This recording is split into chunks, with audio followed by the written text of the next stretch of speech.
Hey everybody, Dirili here. Thank you for joining me for another episode of the Amazing Shinsengumi. We are on Okita Soji's route on Chapter 4, Can You Wipe My Body For Me? To which I will gladly acquiesce to that request when we come to it. Sounds like a sponge bath! Woohoo! He nursed me back to health, now I get to nurse him back to health. Alright, let's see what this chapter has in store for us. You can just sit back, relax, and let me read you a story. Thankfully, Soji's burn wasn't terribly bad. Nevertheless, it was his dominant hand which was injured. I'm sure it was hindering. Soji didn't show any signs of being troubled. As his caretaker, I put a cold towel over his wound and wrapped a bandage over it. I did my best to help. Is he going to be grumpy about this? It was a hot day. Below the clear sky, the luscious greenery made shadows stretching across the earth.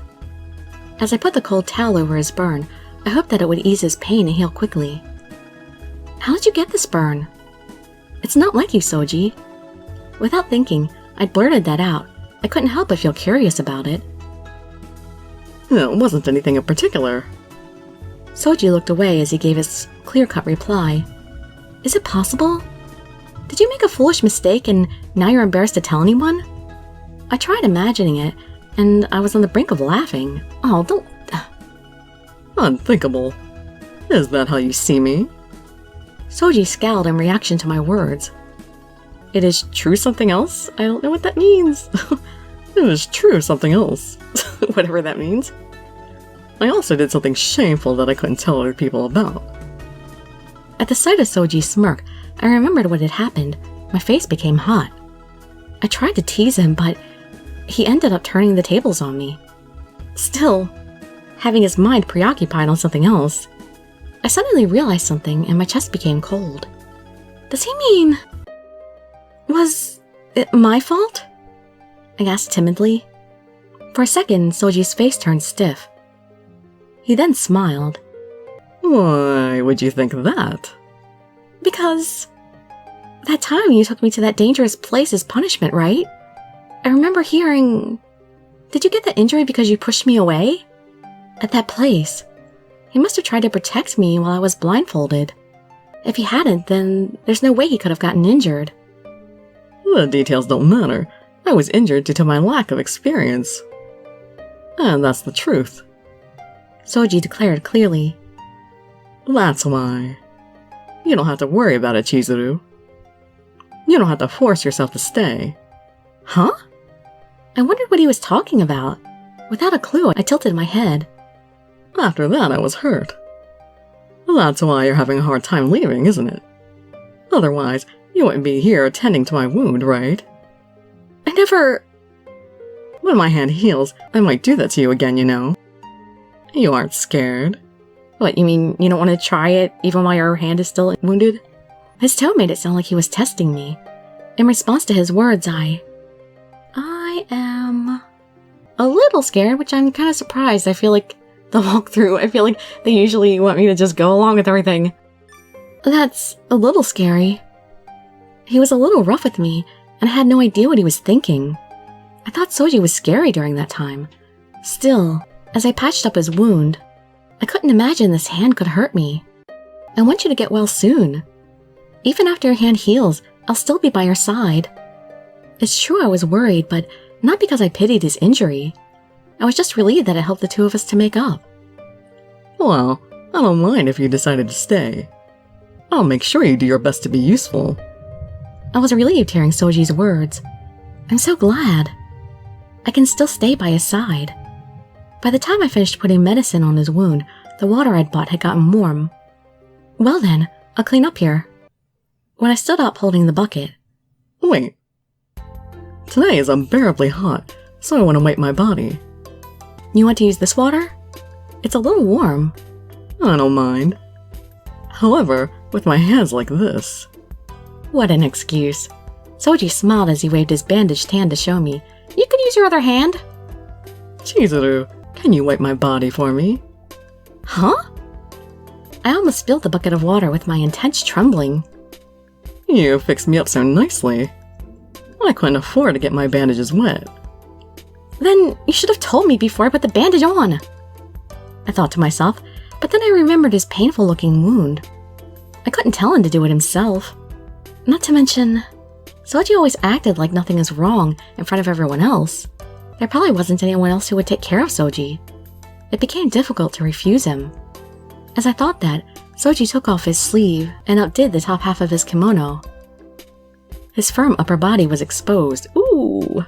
Oh yeah, he's got much more meat on him than, Sanosuke did. Oh my god, he's so good looking. What should I do? I will avert my eyes in panic, although I really would not do that in real life. Ah, look at that. What's wrong? Why did you suddenly turn away?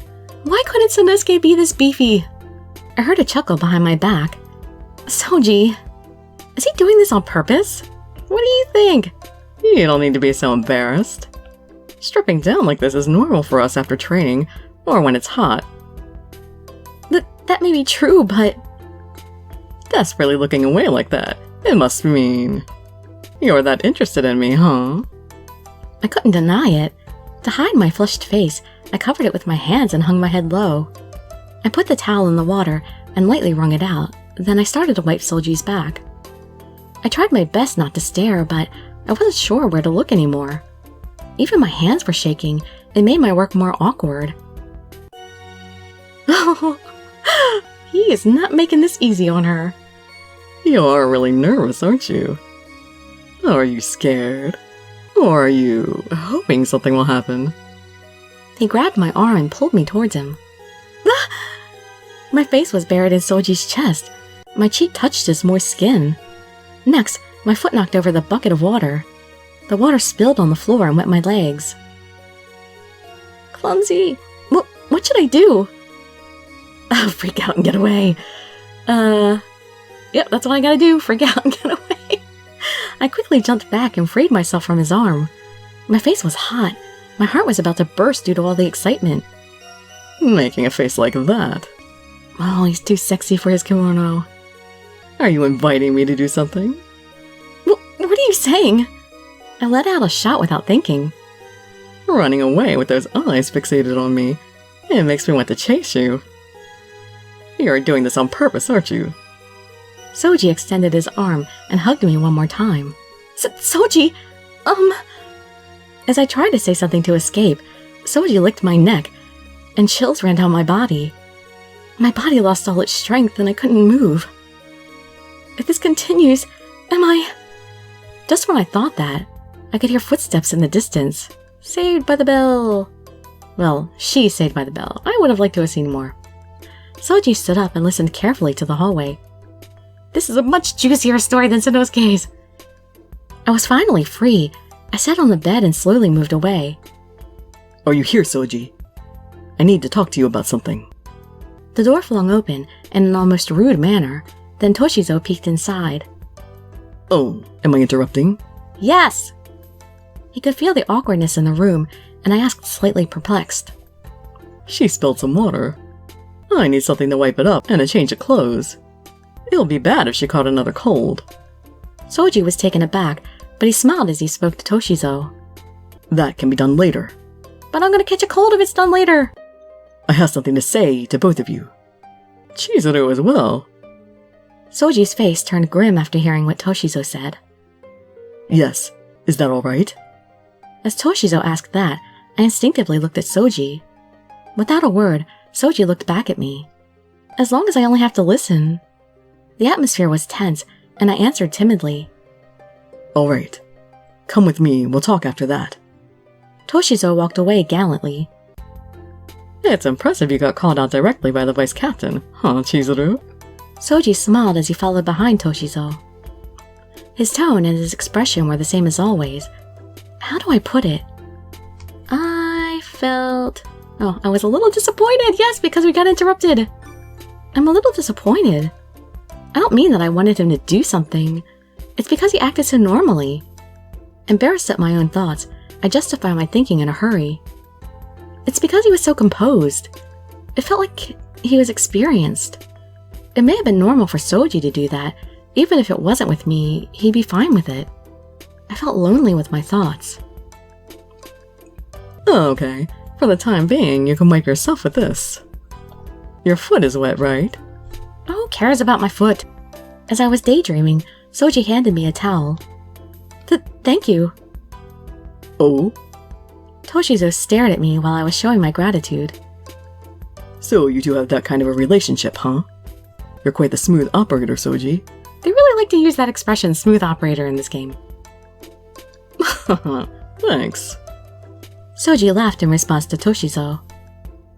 I couldn't tell if he was being positive or if he was avoiding the question. I didn't understand his true intent. However, if that's true, then what I have to say might be a bit difficult for you to hear. Toshizo raised his eyebrows as he said that. My body froze from the tension in the air. I wanted to run away, but I knew I couldn't. Worried, I continued to follow Toshizo. How can you end it there? That's a horrible place to break. Then Chapter 5 will be Don't Overdo It. Hope to see you in my future videos, and I'd be so grateful for any likes, comments, subscriptions, or shares with your friends to show some support. Thank you so much for joining me, and I wish you all health, happiness, and safety. Dirili signing out. Bye-bye, everybody.